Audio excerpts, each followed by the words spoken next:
नमस्कार, मैं हूं रितिका शर्मा। आप देख रहे हैं न्यूज नेशन टीवी के डिजिटल प्लेटफॉर्म पर न्यूज अपडेट। बड़ोदरा जिले के सावली तहसील के गांव की केमिकल फैक्ट्री में नशे की खेप बनाई जा रही थी।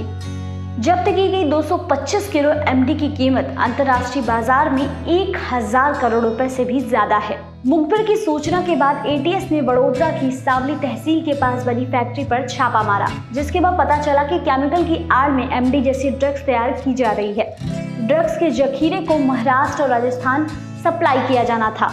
ड्रग्स बनाने के धंधे को उजागर करने के बाद अब ड्रग्स के पूरे नेटवर्क का पता लगाने की कोशिश तेज कर दी गई है।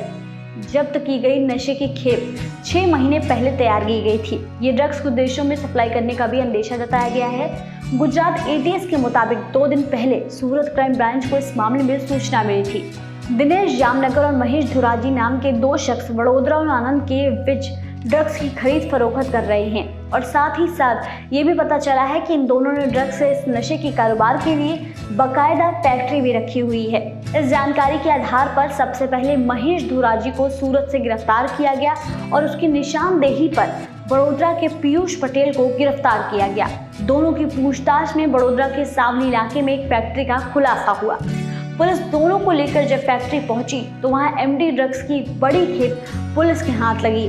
कहने को तो सावली की इस कंपनी में कंस्ट्रक्शन का काम और मशीनों का इंस्टॉलेशन चल रहा था, लेकिन नशे का कारोबार करने वाले इन दोनों आरोपियों ने इसे ड्रग्स का गोडाउन बना रखा था। गुजरात एटीएस ने यहां से 225 किलो एमडी ड्रग्स बरामद की है। इस छापेमारी के बाद जब महेश की पूछताछ की गई तो दिनेश और सोमनाथ के राकेश माकिया का नाम सामने आया।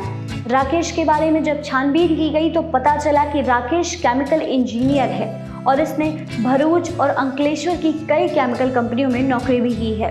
इन चारों की एक मीटिंग में एमडी ड्रग्स बनाने का खाका तैयार हुआ। राकेश ने एमडी ड्रग्स बनाने का पूरा फॉर्मूला और प्लान बाकियों को बताया, जिसके बाद महेश ने ड्रग्स के लिए जरूरी तमाम रॉ मटेरियल मार्केट से उठाया और राकेश को दिया, जिसके बाद राकेश ने अपने पार्टनर विजय के साथ मिलकर फैक्ट्री में ड्रग्स बनाने का प्रोसेस पूरा किया। ड्रग्स बनने के बाद में इस ड्रग्स को महाराष्ट्र में बेचने का जिम्मा दिनेश, बाबा और बाबा इब्राहिम को सौंपा गया। वहीं एक अन्य शख्स को राजस्थान का जिम्मा सौंपा गया। तफ्तीश में ये बात भी सामने आई है कि जिस फैक्ट्री में ड्रग्स बनाई जा रही थी वह फैक्ट्री 1 साल पहले ही सितंबर 2021 में कार्यरत हुई है और इसे पकड़े गए ड्रग्स के जत्थे के पहले भी जनवरी-फरवरी में एक बार इस फैक्ट्री में ड्रग्स बनाकर उसे मार्केट में बेचा जा चुका है। ड्रग्स के इस काले कारोबार में गिरफ्तार महेश धुराजी इससे पहले भी कस्टम के केस में 7 साल की जेल की सजा काट चुके हैं।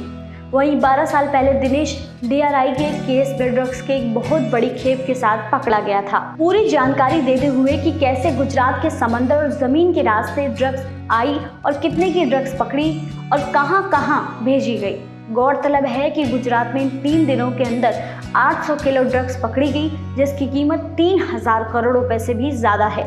गुजरात पुलिस ने 6 महीनों में एनडीपीएस एक्ट के तहत 422 केस दर्ज किए। साथ ही साथ 25,699 ड्रग्स जब्त कराया गया, जिसकी अंतर्राष्ट्रीय बाजार में लगभग 5000 करोड़ रुपए से ज्यादा है। अब तक 2 सालों में 30 पाकिस्तानी, 17 ईरानी, 2 अफगानी और 1 नाइजीरियन को गिरफ्तार किया गया है।